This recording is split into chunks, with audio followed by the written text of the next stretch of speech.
A paz do Senhor Jesus, irmãos. Vou começar a leitura de mais um livro que tem o título Generais da Oração, de Edino Melo. Pelo que vi, este livro ainda não tem disponível em PDF e nem em áudio ainda no YouTube. E como é um livro bastante grande, de 234 páginas, eu vou estar fazendo por partes, por etapas, porque é bastante grande. Deus abençoe os irmãos, ouça com atenção. Frases da capa do livro. Aqueles que deixaram a mais profunda marca nessa terra amaldiçoada pelo pecado foram homens e mulheres de oração. Você descobrirá que a oração é a força poderosa e tem movido não somente a mão de Deus, mas também o homem. Dwight L. Moody. A necessidade de um avivamento é de importância vital para a Igreja cristã, e os pensamentos e as orações de cristãos ao redor do mundo deviam concentrar-se na questão dessa urgente necessidade. E uma das coisas que mais ajudam neste respeito, que eu saiba, é considerar a história dos grandes avivamentos do passado. Martyn Lloyd-Jones. O movimento de oração que ultrapassa em muito qualquer coisa de que há memória entre pessoas vivas, talvez em toda a história do cristianismo, está tomando impulso, e isso com tremenda rapidez. Peter Wagner. Quando Deus tem algo muito grande para realizar em favor da igreja, o desejo dele é que seu ato seja precedido por orações extraordinárias do seu povo. Jonathan Edwards. Prefácio do livro por Dra. Kinmas. O avivamento no Brasil está ganhando força. Outra onda de poder e graça está para se romper sobre o movimento de oração. Líderes e ministros de oração serão impulsionados poderosamente, trazendo o céu para a terra, para ver a vontade de Deus sendo feita. O Senhor está velando pela sua palavra para cumpri-la, inclinando seu ouvido ao seu povo para ouvir o seu clamor, oferecido no nome que está acima de todo nome. É tempo de clamar, é tempo de pedir e continuar pedindo. É tempo de orar, seja você um intercessor experiente ou não. Deixe que este livro renove sua paixão em oração e te lance em direção ao avivamento. A história está prestes a ser escrita, mais uma vez, por aqueles que dobram seus joelhos. O Brasil se tornará uma das maiores nações responsáveis pelo envio missionário, já testemunhadas na história da Igreja, e a oração será o combustível para o fogo desse avivamento. Capítulo de número 1. Martinho Lutero, John Knox, Joe Owen. Havia um acendedor de lampiões numa cidadezinha da Irlanda do Norte. Todos os dias, ao anoitecer, ele saía com a escada de mão e o lume para fazer a ronda. Arrumava a escada de encontro ao poste, subia e acendia o lampião. Descia, pegava a escada e ia até o próximo lampião. Depois de algum tempo, ele descia a rua e desaparecia de vista, mas todos podiam dizer qual fora o caminho feito por ele, pelos lampiões acesos e pela fumaça que deixava como rastro. Martinho Lutero foi como este homem, Ele foi lanterneiro do céu. Através da reforma, ele abriu espaço pela densa escuridão que dominou a Idade Média por cerca de 1000 anos, por causa da ignorância espiritual. Antes de Lutero, milhões nasceram, viveram e morreram nas trevas, sem a salvação. Ele deixou um poderoso rastro de luz que iluminou o caminho para todos que vieram após ele. A relevância do estudo, da oração e do avivamento. Nosso propósito nesta obra é fazer um levantamento da origem e dos frutos de grandes avivamentos que ocorreram da Reforma aos dias atuais e um estudo da prática da oração na vida de grandes líderes neste período histórico. Martyn Lloyd-Jones declara: a necessidade de um avivamento é de importância vital para a Igreja cristã, e os pensamentos e as orações de cristãos ao redor do mundo deviam concentrar-se na questão dessa urgente necessidade. E uma das coisas que mais ajudam nesse respeito, que eu saiba, é considerar a história dos grandes avivamentos do passado. Iniciaremos nossa caminhada pela Reforma Protestante. O lugar da oração na Reforma. Martyn Lloyd-Jones defende que a Reforma foi um grande avivamento, bem como uma reforma. Ele declara: não devemos pensar na Reforma como um simples movimento teológico. Era isso, mas além disso houve um avivamento. O Espírito de Deus foi derramado e as pessoas estavam prestando atenção à pregação. Paul Tillich acredita que foi a sua vida de oração de Lutero que fez emergir um novo tempo na história. Tillich afirma em seu livro História do Pensamento Cristão que o ponto decisivo da Reforma e da história da Igreja em geral foi a experiência de um monge agostiniano em seu quarto monástico, Martinho Lutero. Creio que a vida oração de Lutero criou a condição para que o Espírito Santo iluminasse o seu coração para ver as Escrituras com claridade.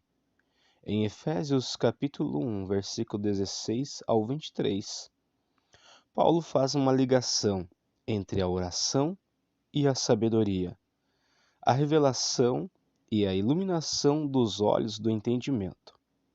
Não cesso de dar graças a Deus por vós, lembrando-me de vós nas minhas orações, para que o Deus de nosso Senhor Jesus Cristo, o Pai da glória, vos dê em seu conhecimento o espírito de sabedoria e de revelação, tendo iluminados os olhos do vosso entendimento, para que saibais qual seja a esperança da sua vocação, e quais as riquezas da glória da sua herança nos santos, e qual a sobreexcelente grandeza do seu poder sobre nós, os que cremos, segundo a operação da força do seu poder, que manifestou em Cristo, ressuscitando-o dentre os mortos, e pondo-o à sua direita nos céus, acima de todo principado, e poder, e potestade, e domínio, e de todo o nome que se nomeia, não só neste século, mas também no vindouro, e sujeitou todas as coisas a seus pés, e sobre todas as coisas o constituiu como cabeça da Igreja, que é o seu corpo, a plenitude daquele que cumpre tudo em todos. Lutero investia tempo a sós em oração, com a palavra. Ele traduziu a Bíblia para o alemão em 1534, tornando-a acessível a milhões de pessoas. A sua influência foi como um relâmpago que cortou a noite tempestuosa, trazendo claridade na escuridão que cobria a Idade Média. David Jung-Shu relata em seu livro Oração, a Chave do Avivamento, que Martinho Lutero não estava satisfeito com a religiosidade do seu tempo, sentia uma profunda necessidade de maior espiritualidade, e isso levou a passar mais tempo em oração. Quando era professor de teologia na Universidade de Wittenberg, certo dia, no final de 1512, ele trancou numa sala da torre do Mosteiro Negro e ficou orando sobre as verdades que estava descobrindo na Bíblia. E foi após esse período de oração e estudo bíblico que surgiu a Reforma, movimento que recuperou para nós a verdade bíblica da justificação pela fé. A prática de oração de Martinho Lutero no lugar secreto. Certa vez, quando perguntaram a Lutero sobre os seus planos para os dias seguintes, ele respondeu: trabalho, trabalho, trabalho, desde cedo até tarde. De fato, tenho tanto a fazer que vou passar as 3 próximas horas em oração. O púlpito e a cátedra se transformaram na sua arena de guerra, e as almas dos homens, o despojo, retiradas das mãos do inimigo. Entre os anos de 1514 e 1516, ele passou horas diárias, incontáveis, estudando pessoalmente o Novo Testamento, retirado a sós com o Senhor. A oração e a meditação nas Escrituras transplantaram Lutero para um novo tempo.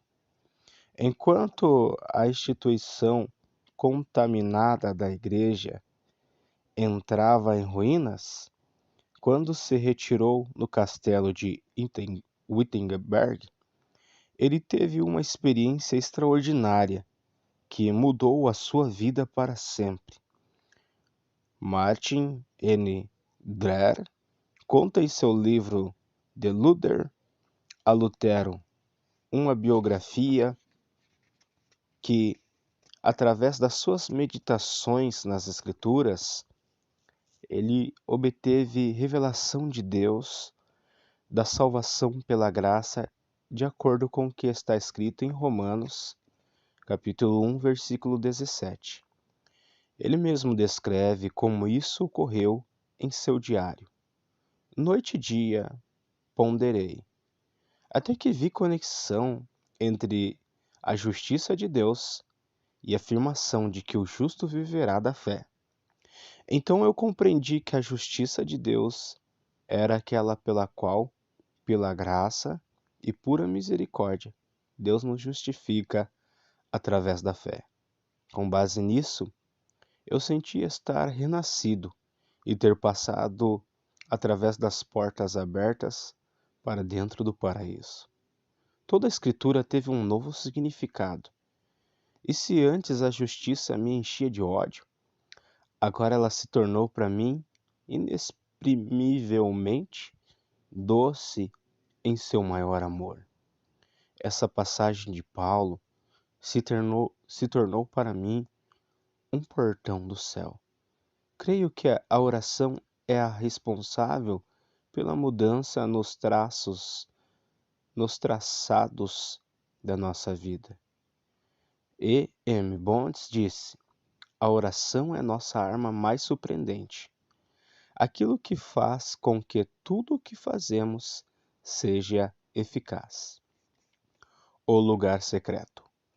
A. W. Tozer comenta sobre um homem de Deus a quem foi perguntado: o que é mais importante, ler a palavra de Deus ou orar?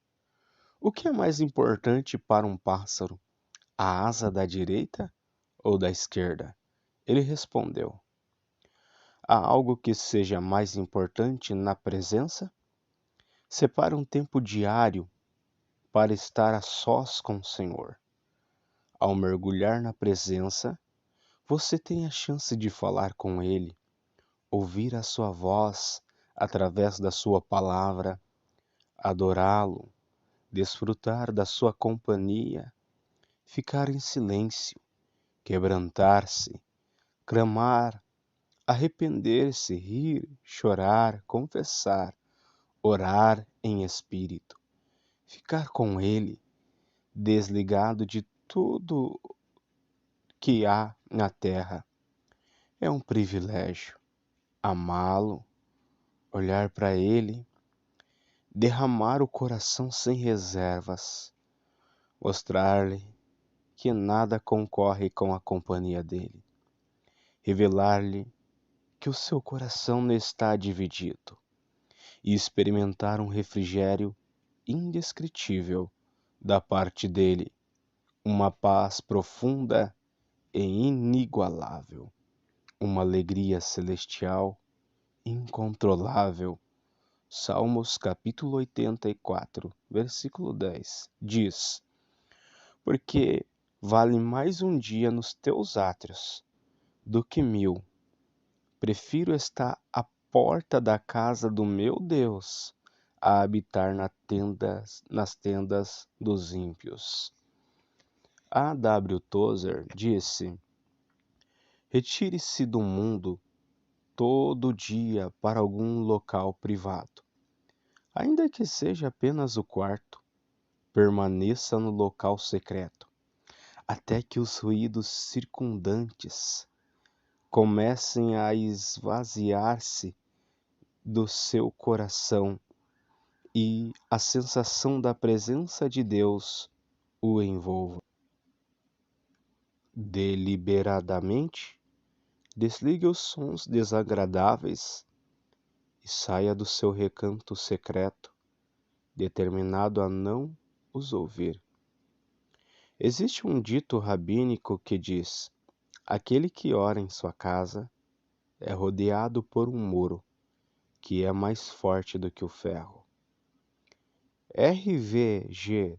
Tasker destaca que a palavra grega para quarto, usada em Mateus capítulo 6, versículo 6, no qual devemos nos retirar para orar, tameion, era empregada para designar a sala-depósito onde podiam guardar seus tesouros.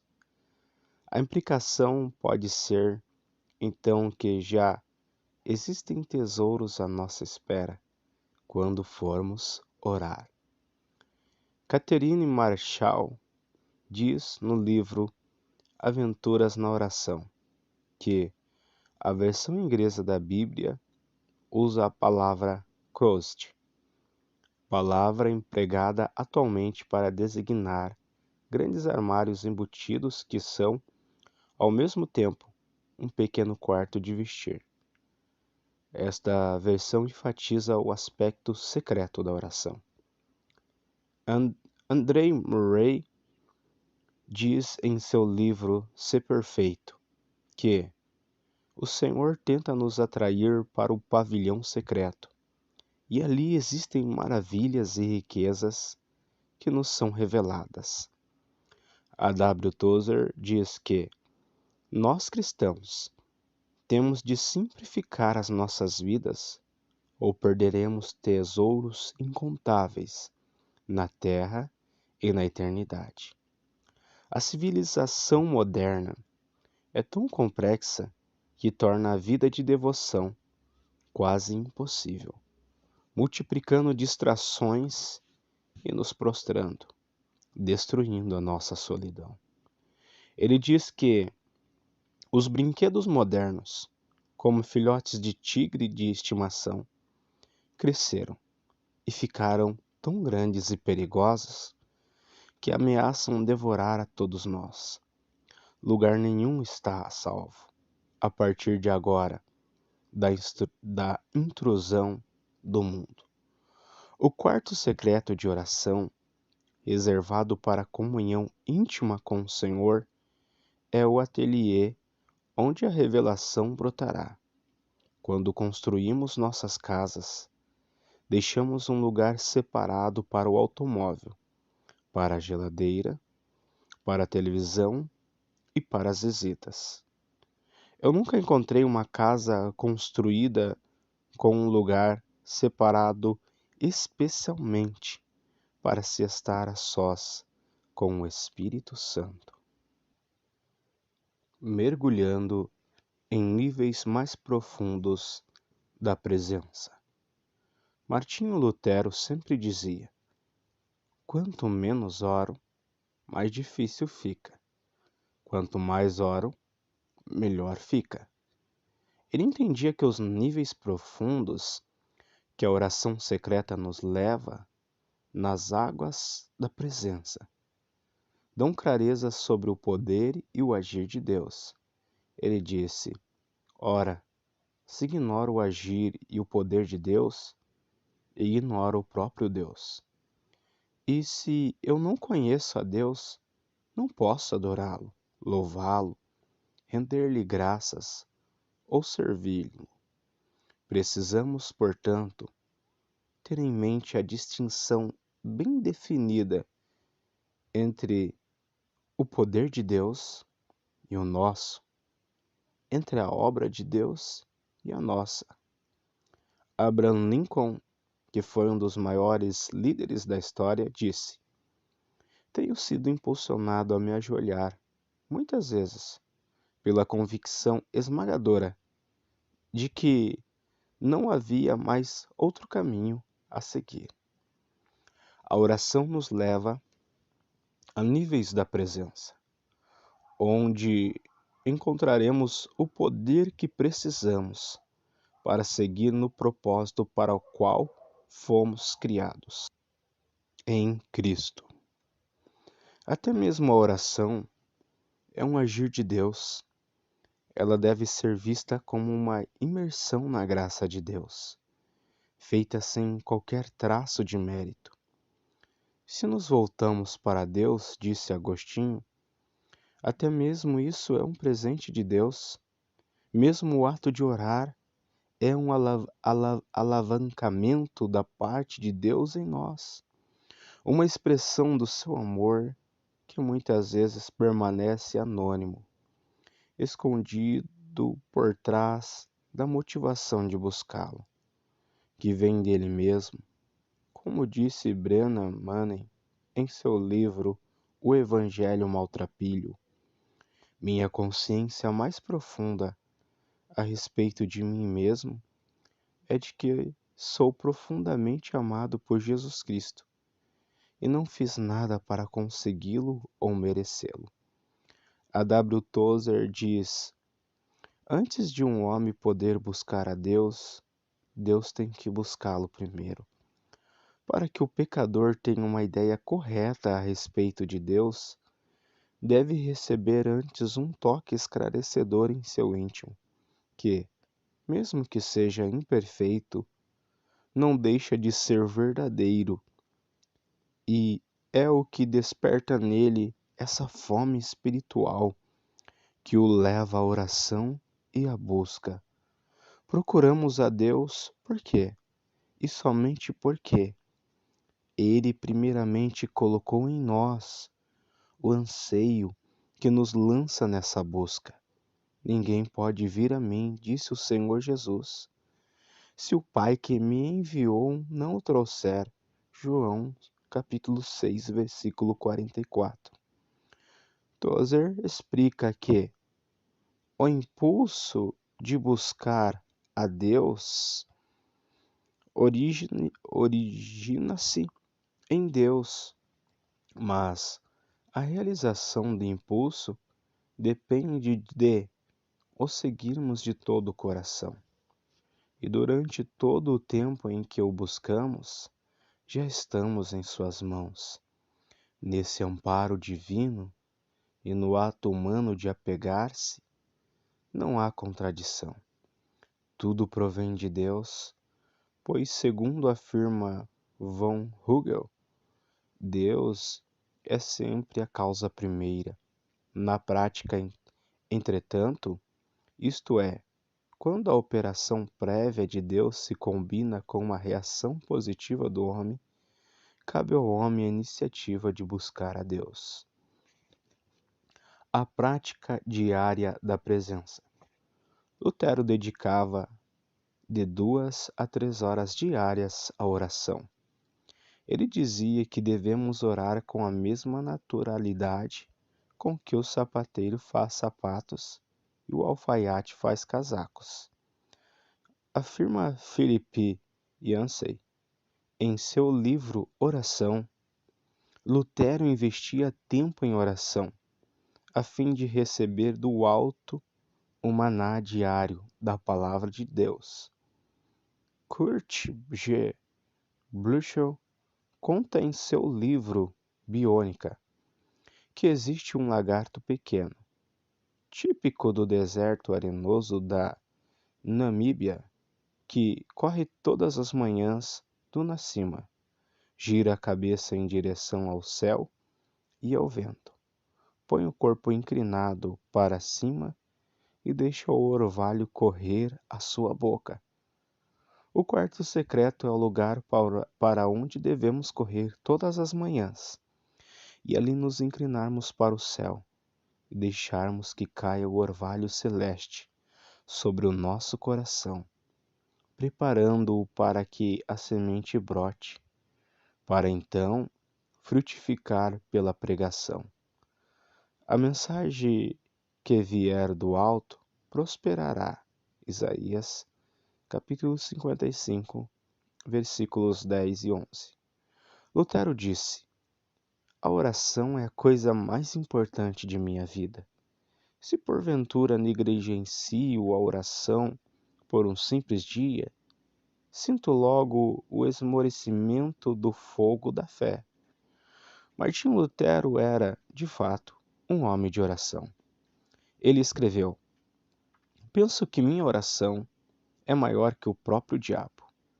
Se não fosse a oração, Lutero não teria sido tão bem-sucedido durante tanto tempo. Diziam que ele era o homem que conseguia tudo o que queria de Deus. Quando levaram uma menina endemoniada a Lutero, ele colocou a mão sobre a cabeça dela, orou e ela ficou livre. Prevalecendo pela oração na presença. As batalhas travadas no lugar secreto definem a vitória na guerra pública. Oley Haslebi escreveu que a oração secreta no quarto é um sangrento campo de batalha. Ali são travadas violentas e proféticas batalhas. Karl Barth diz: unir as mãos em oração é o começo de um motim contra a desordem do mundo. Quando você entra no lugar secreto, está projetando e definindo toda a sua vida. Inicialmente, então, ao chegar, você passa por um processo. Você tem que vencer alguns obstáculos. Você está na dimensão natural e luta com suas angústias, abatimentos e tristezas. Muitos, por causa deste embate, começam e não permanecem na prática da presença. João Climacon disse: reconhecemos o valor da oração devido aos esforços que os espíritos malignos fazem para nos perturbar quando estamos orando. A única coisa que pode lhe ajudar é você se envolver incondicionalmente com o Senhor quando entrar na sua presença. Leonard Ravenhill conclui: se fracassarmos na oração, fracassaremos em todas as frentes de batalha. Você está diante da coisa mais gloriosa, mas também da mais desafiadora que existe. Então você diz para Deus que o ama, que quer mais dele, que quer se envolver com ele. Ora em espírito, para somente então ser transposto para um lugar em Deus, onde todas as vitórias estão garantidas nele. No castelo de Vandenburg, na Alemanha, há uma parede manchada de tinta que ilustra bem o que quero dizer. Ela fica no quarto que foi usado pelo grande reformador que, no meio do seu momento de oração e estudo, identificou a presença do inimigo. A história conta que ele pegou o tinteiro e o jogou de encontro à parede para acertar o diabo. Lutero sentiu a aproximação sinistra do adversário e reagiu da melhor maneira que podia, passando a noite em oração. Martinho Lutero declarou certa vez que a oração é o suor da alma. Certamente ele fez esta afirmação por causa dos grandes combates que travou no lugar secreto. Certa vez na cidade, sabendo que tinha de comparecer perante uma das mais imponentes assembleias de autoridades religiosas e civis de todos os tempos, Lutero passou a noite anterior em vigília, prostrado, com o rosto em terra, lutou com Deus, chorando e suplicando. Rick Warren declarou: Satanás tenta limitar sua oração, porque ele sabe a sua oração vai limitá-lo. Orlando Boyer conta que um dos seus amigos ouviu-o orar assim: Ó Deus Todo-Poderoso, a carne é fraca, o diabo é forte. Ah, Deus, meu Deus, que perto de mim estejas contra a razão e a sabedoria do mundo. Falo, pois somente tu o podes fazer. Não é a minha causa, mas sim a tua. Que tenho eu com os grandes da terra? É a tua causa, Senhor, a tua justa e eterna causa. Salva-me, ó Deus fiel. Somente em ti confio, ó Deus, meu Deus. Vem, estou pronto a dar, como cordeiro, a minha vida. O mundo não conseguirá prender a minha consciência, ainda que esteja cheio de demônios. E se o meu corpo tem de ser destruído, a minha alma te pertence e estará contigo eternamente.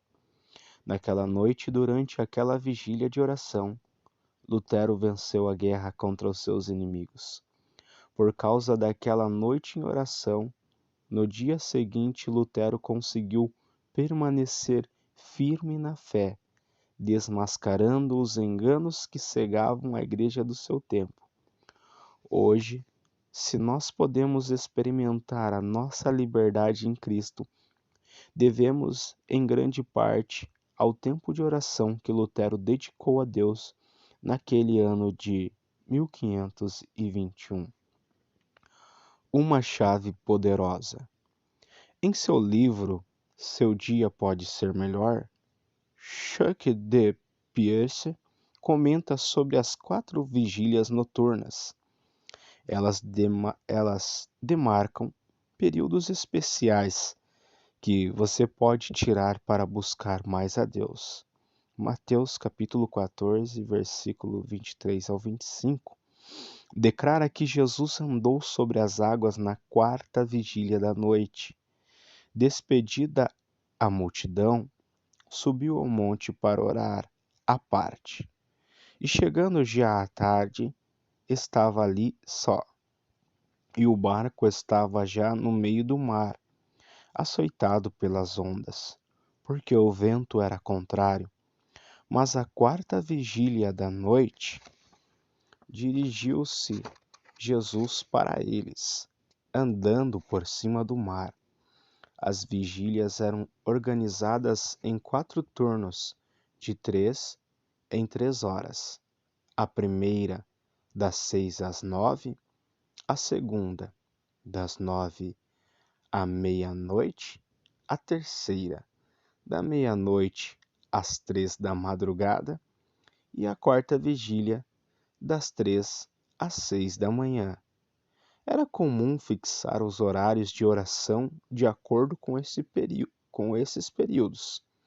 Atos, capítulo 3, versículo 1, declara que Pedro e João costumavam ir no templo no horário das 3 horas da tarde.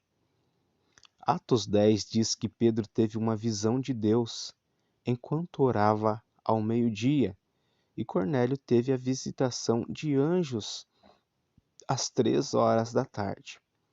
Atos 16 registra que houve um terremoto quando Paulo e Silas se puseram a orar à meia-noite. Ter um horário fixo para orar tem sido uma chave poderosa para mergulhar mais profundamente na presença. Lutero e o discipulado. Philip Melanchthon, 1497 a 1560, se destacou dentre os diversos discípulos de Lutero.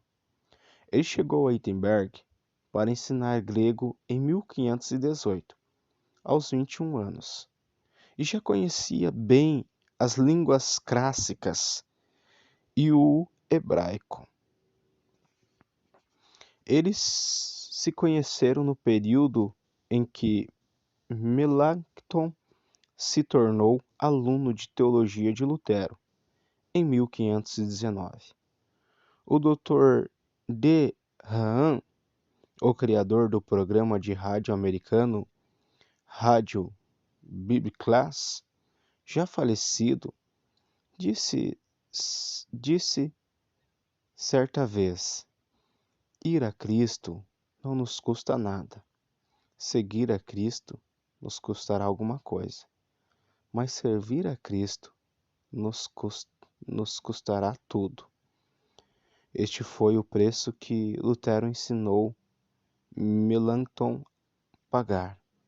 Ele foi companheiro e amigo de Lutero por 30 anos. O discipulado promovido por Lutero com Melanchthon garantiu a sistematização pedagógica da reforma e a sua consequente expansão.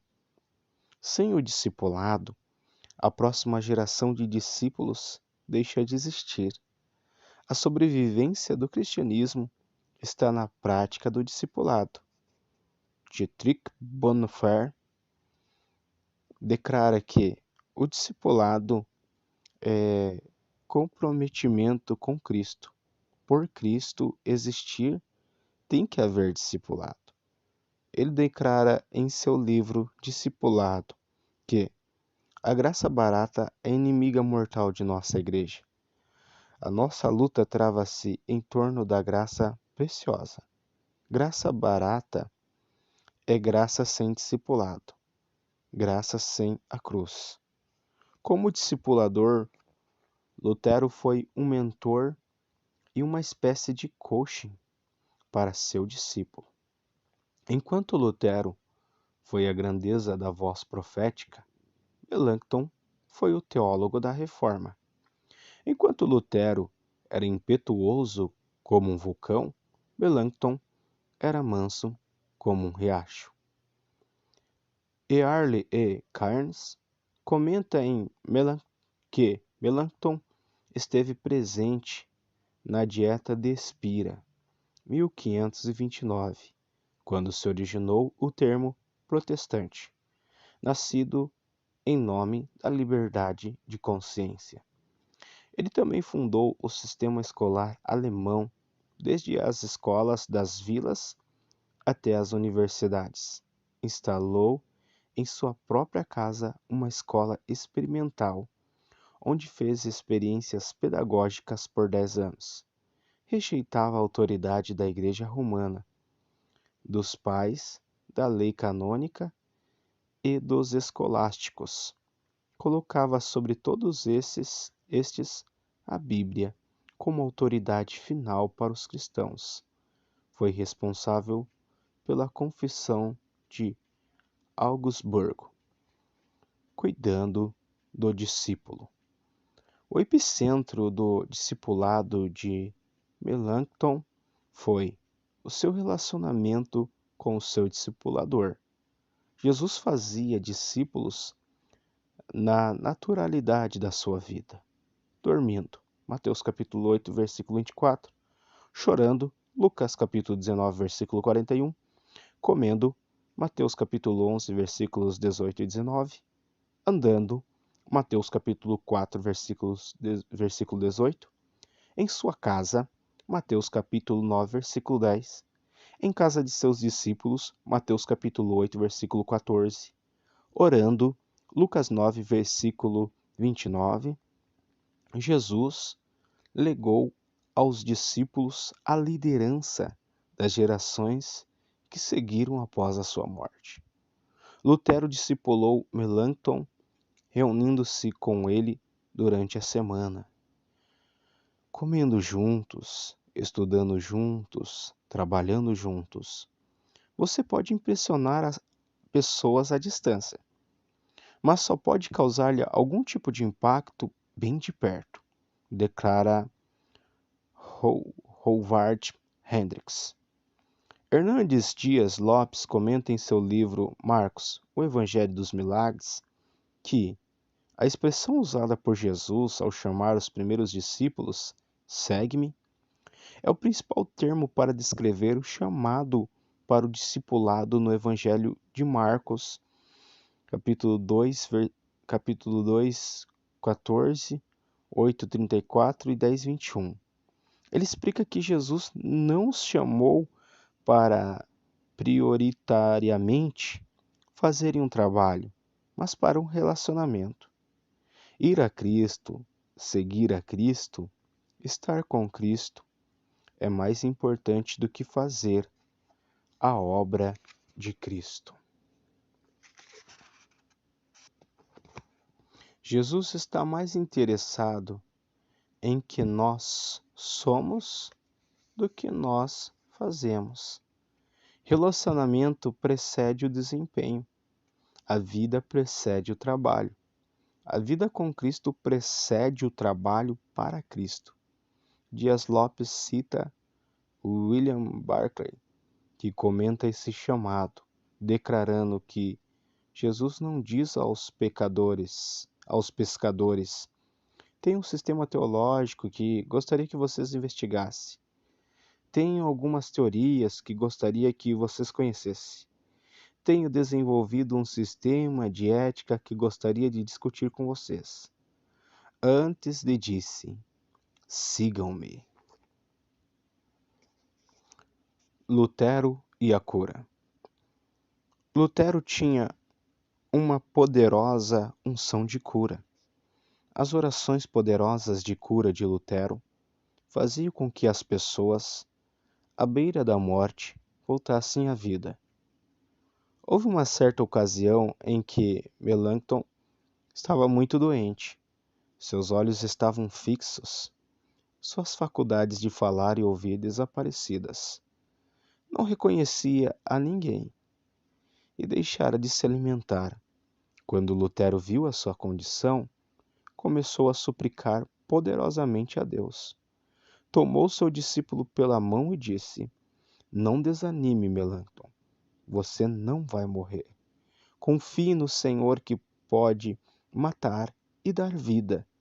Enquanto ele falava, Melanchthon começou a mover-se. Respirou novamente e voltou a ter saúde e força. A grande conquista. Hernandes Dias Lopes declara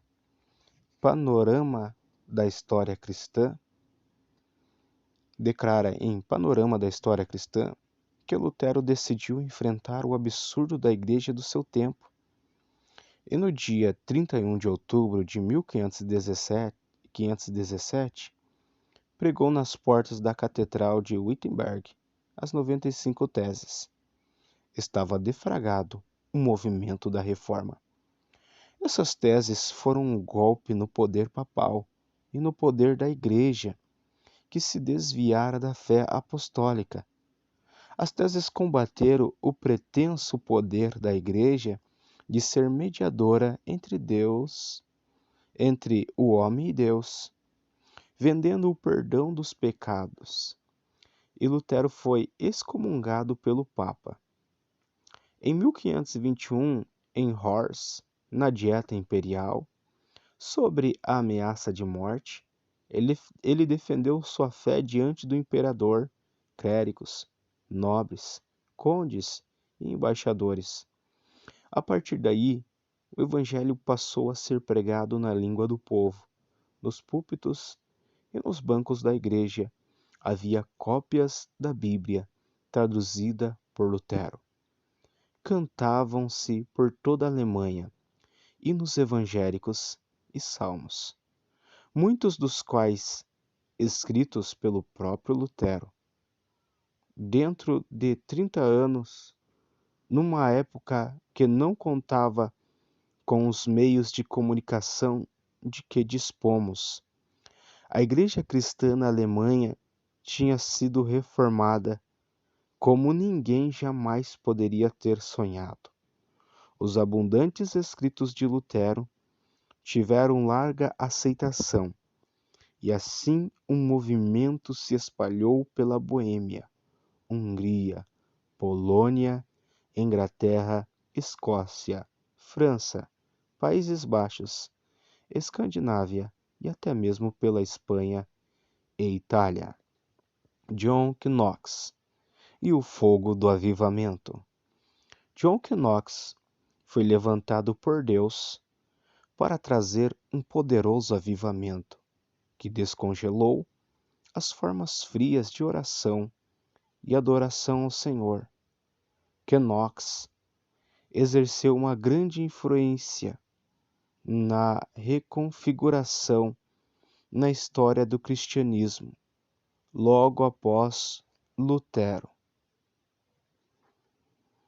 Knox exerceu uma grande influência na reconfiguração na história do cristianismo, logo após Lutero, durante a Reforma Protestante ocorrida na Escócia. A sua influência afetou centenas de milhares de pessoas em diversas classes sociais. Lloyd Jones diz que é característico de um avivamento que pessoas de todas as classes sociais sejam afetadas por ele. Pessoas de todas as idades, pessoas de todos os temperamentos, pessoas de todos os níveis intelectuais. A ideia de tentar domar um avivamento é o mesmo que tentar colocar uma baleia cachalote, que mede cerca de 18 metros de comprimento, no aquário de um peixinho beta na sala de visitas. É o mesmo que tentar colocar uma águia adulta numa gaiola de sabiá, pendurada na varanda. É o mesmo que tentar impedir que o sol nasça no dia seguinte, ou deter o estouro de uma manada de elefantes usando feijões como artilharia pesada. Tentar suplantar um avivamento com a força da carne é o mesmo que achar que é possível tornar a claridade do fósforo maior que a do sol. Martin Lloyd-Jones diz que um avivamento, por definição, é a poderosa ação de Deus. É um ato soberano de Deus. É algo independente. O homem nada pode fazer. Deus, e somente Deus, é quem o faz. Acreditar que performances e cenografias do culto pode descongelar corações humanos, é o mesmo que acreditar que podemos derreter as calotas polares com uma vela. O avivamento e a oração. Avivamentos são precedidos, gerados e mantidos pela oração. Avivamento é como o fogo que queima a lenha, e a oração é, é a incendiadora da lenha.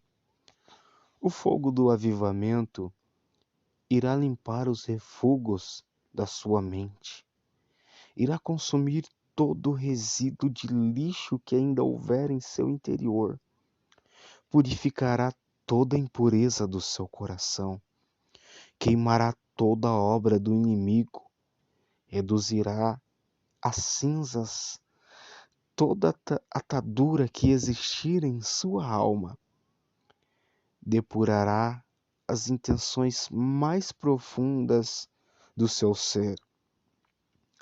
Esse fogo acenderá em você uma nova paixão pelo Senhor. Aquecerá através de você aqueles que estão à sua volta. Ele lhe dará poder e refinará o seu caráter para que você se torne ainda mais parecido com Jesus, aquele que batiza com fogo. Wesley Duvel, em seu livro O Fogo do Reavivamento, descreve o avivamento do seguinte modo: a presença e o poder de Deus operam de forma tão poderosa e intensa durante o avivamento que ele realiza mais em horas ou dias do que em anos de ministério fiel, onde não há avivamento. Durante o avivamento, as pessoas se movem em direção a Cristo, pessoas que não podem ser movidas de qualquer outra forma. Muitas orações que não foram respondidas durante anos são gloriosamente respondidas.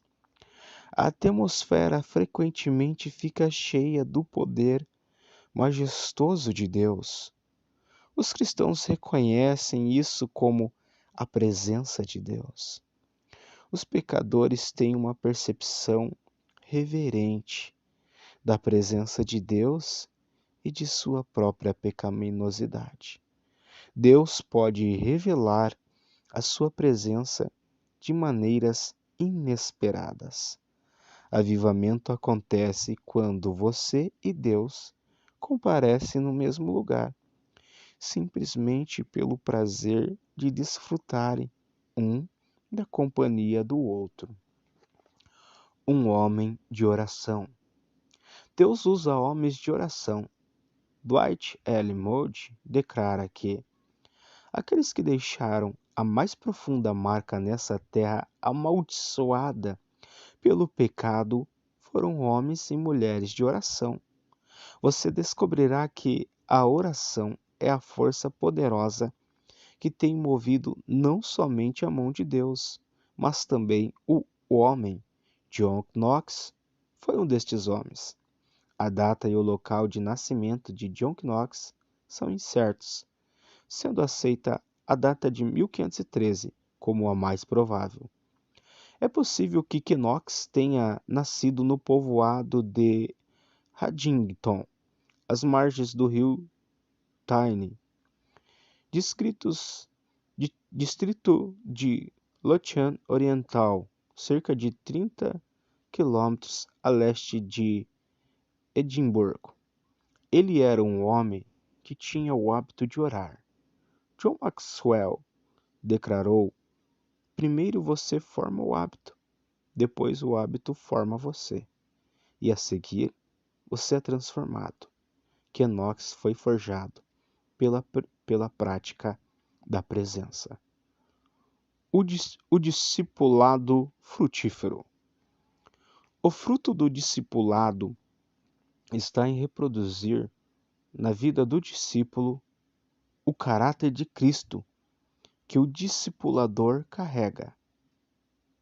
Zwinglio, que foi sucedido por Calvino, foi o mentor de George Wishart, e John Knox tornou-se um dos principais discípulos. Ambos tinham praticamente a mesma idade. O produto do evangelismo deve ser discípulos e não decisões, declara James Kress. Robert Coleman diz em seu livro Plano Mestre do Evangelismo que Jesus revelou a estratégia de Deus para conquistar o mundo. À medida que o ministério de Jesus Cristo progride nos evangelhos, cada passo se torna mais marcante nessa direção. A sequência, mais fácil de distinguir. As pessoas eram a base de seu método de ganhar o mundo para Deus.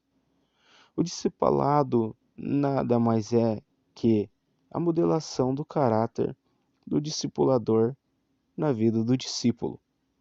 Por isso, o discipulador precisa ser um modelo para o discípulo. João Carlos Ortiz declara que o discípulo é a pessoa que aprende a viver a vida que seu mestre vive. Duas grandes características de George Wishart tornaram-se parte do caráter de Knox. A vida de oração e o zelo pela pregação poderosa. Conta-se que a piedade de Wishart era tão visível que o carrasco que estava encarregado de queimá-lo não só relutava em levar a cabo tão dura tarefa, como também se ajoelhou diante de Wishart pedindo-lhe perdão. Durante a sua vida, o reformador empreendeu uma campanha extraordinária de pregação pelas cidades da costa leste da Alemanha. John Knox o acompanhou, tornando-se mais tarde um dos maiores pregadores da Reforma. Wishart foi condenado à fogueira pelo insidioso cardeal Beaton no último dia de fevereiro 1546. Dias mergulhando na presença. Knox tornou-se um homem apaixonado pela presença por causa da influência de Wishart. O discipulador causa influência permanente na vida do discípulo. Knox passava dias a fio em oração, muitas vezes sem comer nada. Certo dia passou uma noite inteira em oração. Sua mãe foi ao seu quarto por volta das 11 horas, pois achou estranho o fato de ele não ter se levantado até aquela hora. Quando ela adentrou o quarto, encontrou John Knox abraçado com a Bíblia e perguntou-lhe: Filho, o que aconteceu? A resposta foi: Mãe, Deus me deu a Escócia. Em 2 meses, aquele país viveu um avivamento sem precedentes na história. De tanto orar de joelhos, ele deixou marcas no chão onde vivia na Escócia. John Welk, genro de John Knox, conta que ele, com frequência nas noites frias de inverno, era encontrado chorando no chão, lutando com o Senhor a favor do seu povo.